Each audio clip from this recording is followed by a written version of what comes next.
শান্তি 21 নৱেম্বৰ 2024 সাকাৰ মহাবাক্যৰ সম্পূৰ্ণ সাৰ কথা। মৰমৰ সন্তানসকল, তোমালোকে এতিয়া শিক্ষক হৈ সকলোকে মন বশীকৰণৰ মন্ত্ৰ শুনাব লাগে।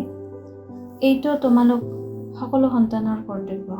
প্ৰশ্ন: বাবাই কোনসকল সন্তানৰ একোৱেই স্বীকাৰ নকৰে? উত্তৰ: যাৰ অহংকাৰ আছে যে মই ইমান দিওঁ, ইমান সহায় কৰিব পাৰোঁ। বাবাই তেওঁৰ একোৱেই গ্ৰহণ নকৰে।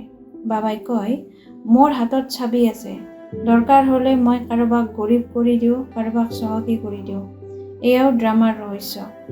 যাৰ আজি নিজৰ ধনৰ অহংকাৰ আছে, তেওঁ কাইলৈ গৰীব হৈ যায় আৰু গৰীব সন্তানে পিতাৰ কাৰ্যত নিজৰ এটি পইচা সফল কৰি চহকী হৈ যায়। ধাৰণাৰ বাবে মুখ্য সাৰ: 1. জ্ঞানৰ খুব বিচাৰ সাগৰ মন্থন কৰিব লাগে।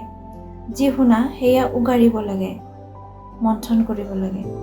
অন্তৰ্মুখী হৈ চাব লাগে যে পিতাৰ সৈতে এনেকৈ অন্তৰংগ হৈছোনে, যাতে তেওঁক কেতিয়াও পাহৰিয়েই নাযাওঁ। 2. যিকোনো প্ৰশ্ন আদি সুধি নিজৰ সময় নষ্ট নকৰি স্মৃতিৰ যাত্ৰাত থাকি নিজক পবিত্ৰ কৰি তুলিব লাগে।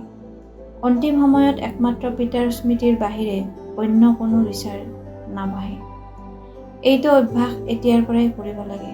বৰদান: দৃঢ় সংকল্পৰূপী ব্ৰতৰ দ্বাৰা বৃত্তি পৰিৱৰ্তন কৰোঁতা মহান আত্মা হোৱা। মহান আত্মা হ'বৰ বাবে মুখ্য আধাৰ হৈছে পবিত্ৰতা। এই পবিত্ৰতাৰ ব্ৰতক প্ৰতিজ্ঞাৰ ৰূপত ধাৰণ কৰা মানেই হৈছে মহান আত্মা হোৱা। যিকোনো দৃঢ় সংকল্পৰূপী ব্ৰতে বৃত্তি সলনি কৰি দিয়ে। পবিত্ৰতাৰ ব্ৰত লোৱা মানে নিজৰ বৃত্তিক শ্ৰেষ্ঠ কৰি তোলা। ব্ৰত ৰখা মানে স্থূল ৰীতিৰে সংযমী হোৱা। মনত দৃঢ় সংকল্প লোৱা। গতিকে পাৱন হোৱাৰ ব্ৰত ললা আৰু আমি আত্মা ভাই ভাই, এই ভাতৃত্ববোধৰ বৃত্তি ধাৰণ কৰিলা। এইটো বৃত্তিৰে ব্ৰাহ্মণ মহান আত্মা হৈ গলা। শ্লোগান: ব্যৰ্থৰ পৰা ৰক্ষা পাবলৈ হ'লে মুখত দৃঢ় সংকল্পৰূপী বুটাম লগাই দিয়া। ওম শান্তি।